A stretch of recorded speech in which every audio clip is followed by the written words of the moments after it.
তুমি দেখবে শুধু মানুষ কেন, যে ইতর প্রাণী তার সঙ্গেও বন্ধুত্ব হবে কিনা দেখতে হয়, তার চোখের দিকে তাকাতে হয়।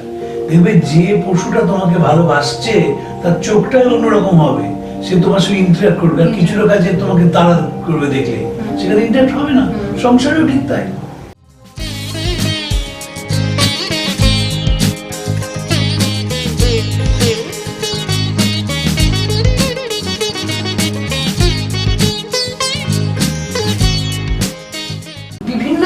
আপনার কাছ থেকে তো জানার কোনো শেষ নেই আর কি, আমি সেই জন্য অনেকটাই উৎসাহ আর কি। হ্যাঁ, তো এই যে আমি যখন স্বামীজির সম্পর্কে আপনি বলছিলেন আর কি, তো আপনার কাছে কথা বলতে বলতে শুনেছি যে সেটা এখন খুব জানতে ইচ্ছে হচ্ছে, আপনি স্বামীজিকে ফিল করেন? হ্যাঁ, অবশ্যই। তো সেটা সম্পর্কে সেটা যদি একটু দেখো, ফিলটা তো ভাবে বলা যায় না। না, তুমি যে চিন্তার মধ্যে থাকবে তুমি ফিল করবে। শ্রী অরবিন্দ যখন আলিপুর জেল থেকে বর্ণমে মুক্তি পেলেন, তারপরে উত্তর পাড়ায় প্রথম বক্তৃতা করেন। সেই বক্তৃতার বিষয় ছিল তার আধ্যাত্মিক অভিজ্ঞতা, এবং তিনি সেখানে বলছেন যে আমি যখন জেলের মধ্যে থাকতাম, জেলে ঘুরে বেড়াতাম, তখন বিভিন্ন মানুষকে আমি দেখতাম, তারা কেউ চোর, তারা কেউ খুনি, তারা কেউ বাটপার, তাদের মধ্যে আমি আমার নারায়ণকে দেখতাম, বাসুদেবকে দেখতাম। ফলে ওই বাসুদেবের চিন্তাটা এমন ছিল শ্রী অরবিন্দের যে সব জায়গাতে তিনি বাসুদেবকে দেখতেন। আমার বিবেকানন্দ চিন্তাটা এতটাই গভীর যে আমার অনুভূতি হয় আমার খুবই আপনার জন বলে মনে হয়। এবং যে যেমন আমার সব বন্ধু কাছে নেই, কোনো বন্ধু হয়তো এখন অন্যান্য শহরে আছে, আমারও মনে হয় যে বিবেকানন্দ অন্য কোনো একটা শহরে আছে, যে কোনো সময় চলে আসতে পারে, এইটা মনে হয়। যখন মানে ঈশ্বর মানে পজিটিভিটি আমরা বুঝি, তাহলে এটা আমার সঙ্গে সঙ্গে জানতে ইচ্ছা করছে যে পজিটিভিটি যখন আছে, মানে ঈশ্বর যখন আছে, তার মানে কি যে যেটা আমরা বলি যে মানে আত্মা বা প্রেতাত্মা বা কোনো এরকম নেগেটিভিটি, তাহলে সেটাতেও আপনি বিশ্বাস করেন? কথা হচ্ছে যে আত্মাকে নেগেটিভ মনে করি না, ওটাও পজিটিভ। নিরালম্ব শরীর তো খুব খুব বিশ্বাস করি, খুব বিশ্বাস করি, না ভগবানকে বিশ্বাস করি। আচ্ছা। এবং আমি বিশ্বাস করি যে তারা আছেন, তারা পৃথিবীতে আসেন, বিভিন্ন মানুষের সঙ্গে তারা সংযোগ স্থাপনের চেষ্টা করে, কিন্তু নিরালম্ব শরীরগুলো আমরা সংযোগ করতে পারি না। কিন্তু আমার নিজের ব্যক্তিগত জীবনে অভিজ্ঞতা হয়েছে, সেই অভিজ্ঞতার ভিত্তিতে আমার আরো দৃঢ় হয়েছে বিশ্বাসটা। তো অভিজ্ঞতাটা একটু নিশ্চয়ই নিশ্চয়ই। আমার বন্ধু আছেন যিনি এখন গভর্নমেন্ট অফ ওয়েস্ট বেঙ্গলের হোম ডিপার্টমেন্টের অফিসার অন স্পেশাল ডিউটি, নির্মাণ ঘোষা। তার বৌভাত, তার বৌভাত হচ্ছে আমাদের হুগলিতে চুঁচড়োয়, চুঁচড়ো কিংবা বৈদ্যবাটি। হ্যাঁ, বৈদ্যবাটি। তারপর রাত্রে খেয়েছি আমি এবং আমার বন্ধু ডক্টর সৌপায়ন দত্ত, বিখ্যাত ডাক্তার, দক্ষিণ কলকাতা। ওর আমি ফিরছি, ট্রেনে করে ফিরবো কলকাতায়, লোডশেডিং হয়ে গেল, মানে কিছু দেখতে পাচ্ছি না। আমার পাশে যে সৌপায়নের যে ডাকনাম বনি, আমরা দেখতে পাচ্ছি না, এগুলো পাচ্ছি না। হঠাৎ একটি লোক আমাদের বললো, ট্রেন রেল স্টেশন চিনতে পারছেন না, চলুন নিয়ে যাই বলে একটা কোথা থেকে আলো নিয়ে এসে আমাদের পথ দেখে নিয়ে গেলেন। তারপর সেখান থেকে সিঁড়ি দিয়ে বদ্রেশ্বর স্টেশনটা উঠে যাওয়া গেল। এই যে উঠে গেলাম, তারপর লোকটা হাতিপাতি করে খুঁজলাম, কোথাও দেখতে পেলাম না। ওই রকম সময় তো মেলাতে পারে না। ধরো আমরা অন্ধকারে যাচ্ছি, আমি একটা দূর সিঁড়ি উঠেই তো ঘাটটা ঘোরালাম দেখার জন্য, ধন্যবাদ দিতে হবে তাকে, খুঁজেই পেলাম না, খুঁজেই পেলাম না। এর অভিজ্ঞতা হচ্ছে না। কিন্তু এই যে বলছেন যে আপনি নেগেটিভ হিসেবে তাদের ধরেনি না আর কি, কিন্তু বলে না যে প্রেতাত্মা ক্ষতি করছে বা ইয়ে করছে, তাহলে এগুলোতে না, প্রেতাত্মা ক্ষতি করে না, প্রেতাত্মা তার মতন করে ব্যবহার করে, আমরা মনে করি ক্ষতি। আচ্ছা। প্রেতাত্মা গলাটি কাউকে মেরে ফেলেনি আজ অব্দি। আচ্ছা। দেখো, শ্রীরামকৃষ্ণ এবং স্বামী দুজনে তো প্রেতাত্মা দেখেছিলেন। সেটা শুনেছি। হ্যাঁ, শ্রীরামকৃষ্ণ তো খেতে গেছেন, তারা বলছে যে আমরা গন্ধ শুকে খাই। যখন গোপালের মামার বাড়িতে গেছে, তখন ঠাকুর দুপুরে খেলেন, খেয়ে বলে বাড়ি থেকে বিশ্রাম নিয়ে বলে চলে এলেন বিজয়কে। স্বামীজি কাঁটা মুন্ডু দেখেছিলেন। তারা তাদের মতো করে বিহেভ করে, আমাদের সেটা আর কি। মানে তাহলে এটা ফিল করতে পারে কারা, সেরকম কিছু ভাবনা। অনেকে বলে যে হালকা রাশি যায় তারা ফিল করতে পারে। দেখো, যখন ফিল করার তখন হয়, এ তো বইয়ে বলা যায় না, বলা যায় না। মানে এটা নিয়ে আমি অনেক কিছুই তোমাকে একটা অসাধারণ ঘটনা বলি, তাহলে তুমি বুঝতে পারবে। রামকৃষ্ণ মিশন পুরীতে, পুরীর যে আশ্রম যে সম্পাদক মহারাজ যিনি ছিলেন একসময়, তিনি তার সেবককে নিয়ে রোজ পুরীর আশ্রম থেকে স্বর্গদ্বার অব্দি সমুদ্র দিয়ে হেঁটে যেতেন, সমুদ্রের বীচ দিয়ে হেঁটে যেতেন, সমুদ্রের পাড় দিয়ে। রাত্রে খাওয়ার পরে, এটা ছিল তার রোজকার রুটিন। রামকৃষ্ণ মিশন থেকে স্বর্গদ্বার হচ্ছে 1 কিলোমিটার। সে 1 কিলোমিটার হেঁটে যাচ্ছেন, দেখেন যে একজন পুরো সাদা কাপড়ে ঢাকা তো সেবককে রেখে মহারাজ এগিয়ে গেছেন, গিয়ে দেখছেন যে একজন ওই নিরানম্ব একটি শরীর, তিনি ক্যাথা বুনছেন, বুঝলেন? তখন বলছেন যে কেন ক্যাথা বুনছেন মা? তখন সে ভদ্রমহিলা উড়িয়ায় বলছে যে তার একটা ছেলে আছে, তার নাম ঘোড়া, সে প্রচন্ড শীতে কষ্ট পাচ্ছে, তার জন্য ক্যাথা বুনছেন। মহারাজ বলে পরের দিন সে নুনিয়া বস্তিতে চলে গিয়েছিলেন। চলে গিয়ে শুনেন এক ভদ্রমহিলা মারা গেছেন কিছুদিন আগে, তার সত্যি একটা বাচ্চা আছে বলে, এবং সে প্রচন্ড জ্বরে তখন আক্রান্ত। মহারাজ তাকে নিয়ে আসেন, রামকৃষ্ণ তাকে রেখে বড় করেন, এবং তার বাবাকে ওরা কাজের ব্যবস্থা করেন। তারপরে সে আরেকদিন এরকম দেখা হয়েছিল, মুখে বলেছে যে আপনি আর এরকম চিন্তা করবেন না, ওগুলোকে আমি আমার কাছে নিয়ে এসেছি, এবং আপনার স্বামীর একটা কাজের ব্যবস্থা করেছি। আর কোনদিন তাকে দেখা যায়নি। আমি যারা এটাই বিশ্বাস করেন, আত্মায় বিশ্বাস করেন, তারা বলেন যে আমরা এই যে একটা জগতে আছি, তো আমরা একটা জগতে আছি, তুমি আমার সঙ্গে কথা বলছো ইত্যাদি, আমার তো অতীত আছে, আমরা মাঝে মাঝে অতীত জায়গাটাতেও চলে যাই ঘুমের মধ্যে। তাই জন্য দেখবে মাঝে মাঝে কি হয়, ঘুম থেকে উঠে তোমার মনে হয় যে এমন একটা জায়গায় গেছি, বা তুমি কোনো একটা জায়গায় গেলে প্রায় জায়গাটা তোমার চেনা। কেন হয়? হওয়ার তো কথা ছিল না, মাঝে মাঝে কেন হয়? ওইরা কখনো অন্য জায়গায় চলে যায় বলে যারা বিশ্বাস করেন, তারা মনে করেন। অ্যাকচুয়ালি আমার মনে হয় যতক্ষণ পর্যন্ত নিজে অনুভব না করা যায়, সে বিশ্বাস করবে না। সবকিছু তাই। দেখো শ্রীরামকৃষ্ণ কথা বলতেন মা কালীশ্বর, এরা নানা কথা বলেছেন। এখন ফিজিসিস্টরা বলছে যে প্রত্যেকটি জড় বস্তু একটা সাউন্ড ওয়েভ এমিট করে। ঠাকুর কি করেছিলেন, ওই সাউন্ড ওয়েভের যে ফ্রিকোয়েন্সিতে সাউন্ড ওয়েভ এমিট করছে, সেই ফ্রিকোয়েন্সি গলাটা নিয়ে যেতে পারতেন ভয়েস ট্রেনিং করে। তাই কথা বলতেন, সঙ্গে সঙ্গে পাথর কথা বলতো। মানুষ তো সমালোচনা করার জন্য বসে থাকে আর কি। কিন্তু দেখো আমরা ভাবি 2 2 4, আরে 100 থেকে 96 বাদ দিলেও তো 4। সেটা তো বুঝতে হবে। আচ্ছা, আরেকটা হচ্ছে যে এই তো এগুলো তো আপনার সব মানে সবগুলোই আপনার ভালো লাগার মধ্যে, প্যাশনের মধ্যে রয়েছে, কিন্তু এইবার যে আপনার একটা মানে একদম অন্য দিক আর কি, যে আপনি জার্নালিস্ট এবং তার সঙ্গে যে আপনি একজন হুইসলার, মানে শীষ দিয়ে আমরা যেটা বলি না যে মানে ছোটবেলায় বাচ্চারা বা বড়রাও শীষ দেয়, আপনি সেটাকে একটা শিল্পর জায়গায় নিয়ে গেছেন। মানে অনেকক্ষণ পরে আমি আমার ফিল্ডটা পেয়েছি আর কি, এতক্ষণ সব ফিল্ডের বাইরে কথা হচ্ছিল। তো এই যে এটা তো সাংঘাতিক অধ্যাবসায়। হ্যাঁ, এই অধ্যাবসায়টা, এটার দিকে আপনার হঠাৎ এটার ভালো লাগাটা কোত্থেকে? আমি শিষ্ট ছোট বয়সে দিতে পারতাম, কিন্তু 11 12 আপনি বললেন যে স্কুল লাইফে শিষ্ট দিতাম। শিষ্য দিতেই হবে, ওটা তো হুট করে হবে না। শিষ্য দিতে পারতাম। তো 11 12 সলিল চৌধুরী বললেন, কারণ মাথায় ছিল তখন শীষ ঠিক করার এসব ইত্যাদি। তারপর পরে যখন চাকরি বাকরি করছি, তখন ওই বাচ্চু নীলোৎপল চক্রবর্তী, বিশ্বজিৎ পরিচয় দেবজিৎ বন্দ্যোপাধ্যায়ের কাছে। আচ্ছা, বিশ্বজিৎ তখন আমাকে বলেন যে আপনাকে না স্কেল ঠিক করতে হবে শীষের। স্কেল ঠিক করার পর্যন্ত হাওয়া স্কেল হয়, যে কারণে সরল বাজানো খুব কঠিন, সেটা নয়।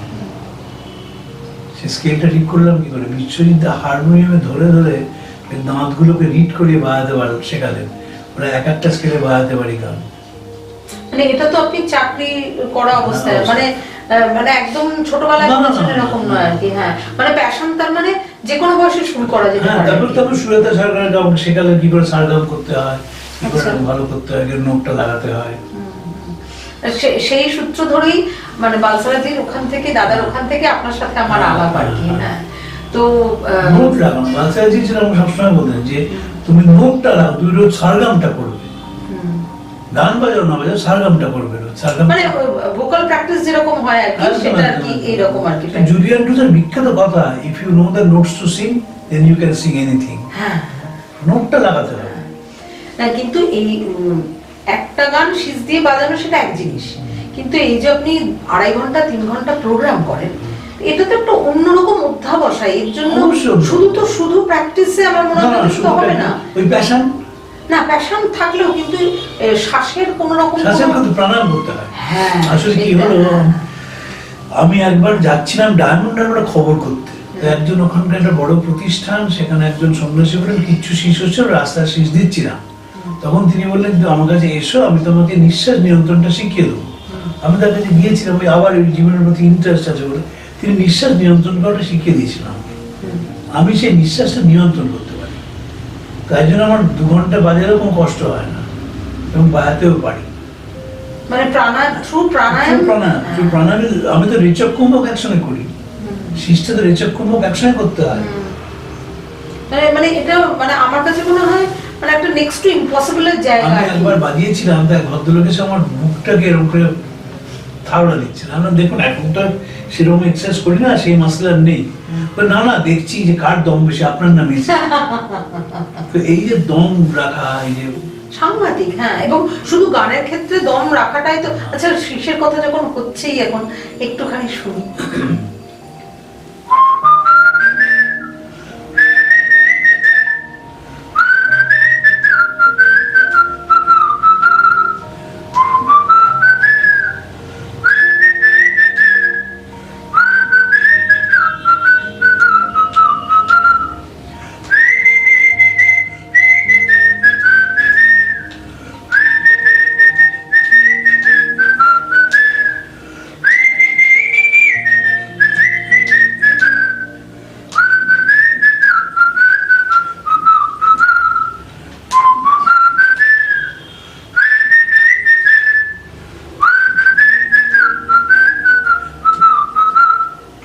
মানে আগের থেকে অনেক আরো মানে আপনার প্রতিদিন ইমপ্রুভ করে।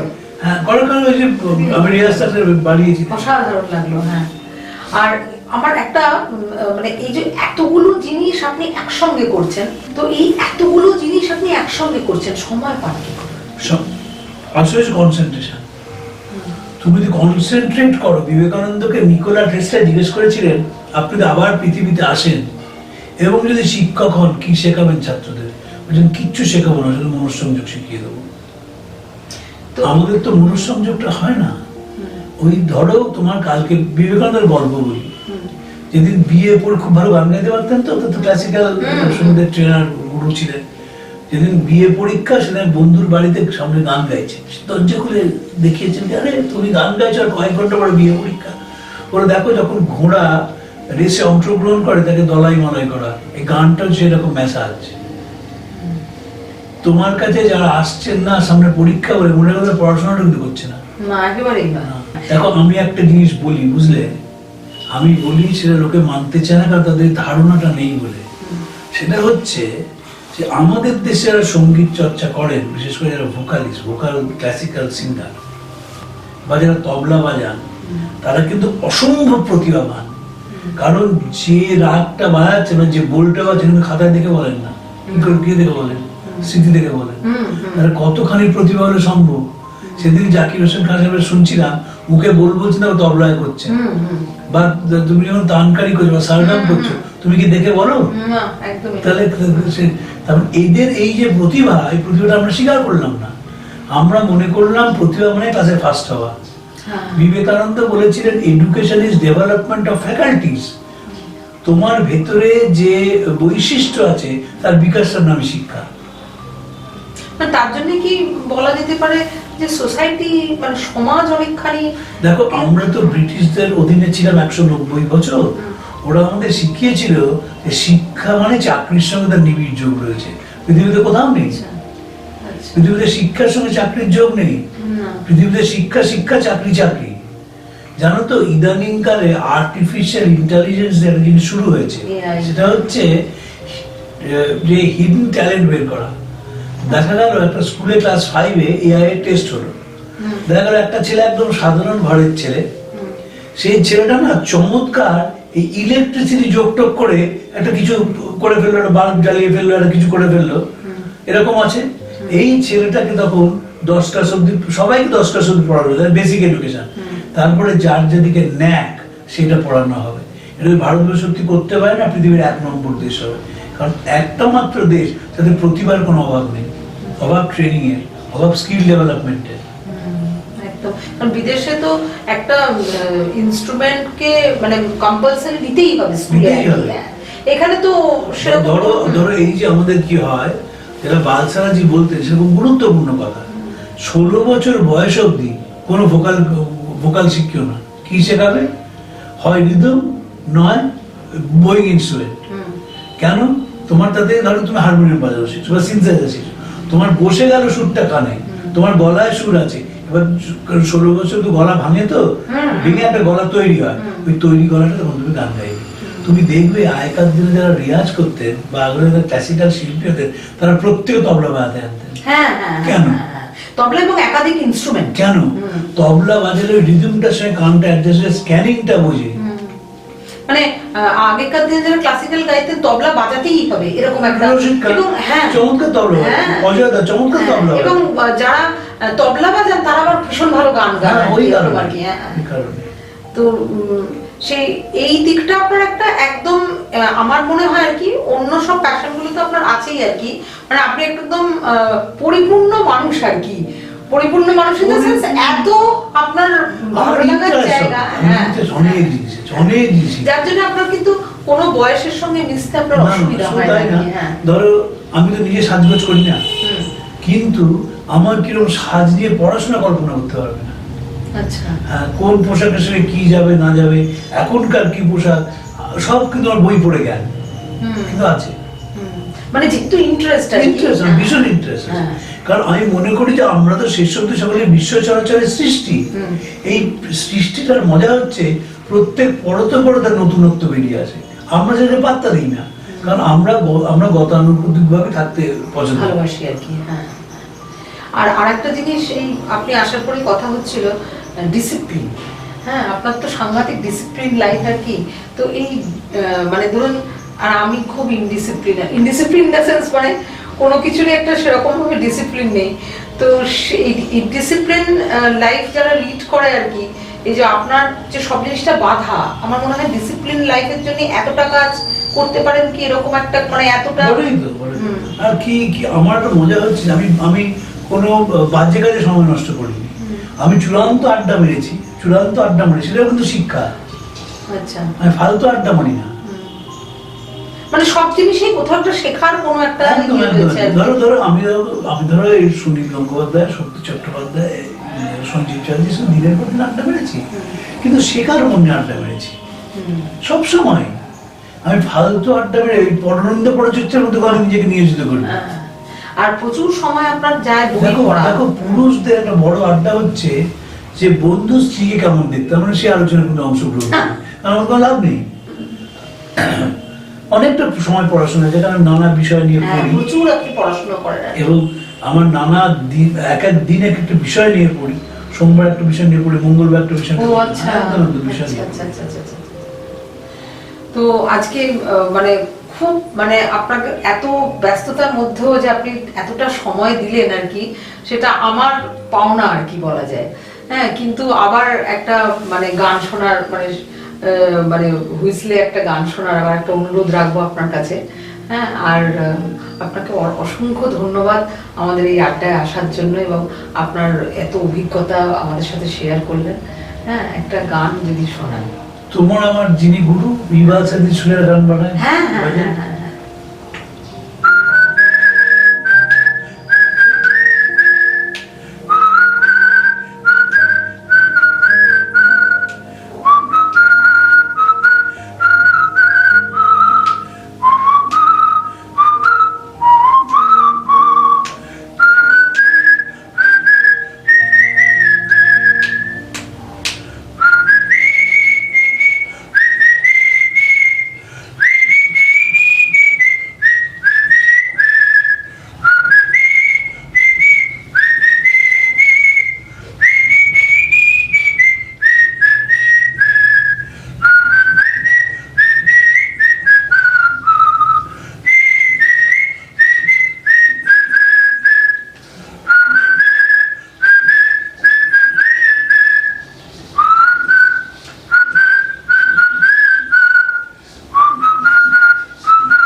অসাধারণ অসাধারণ, ভীষণ ভালো।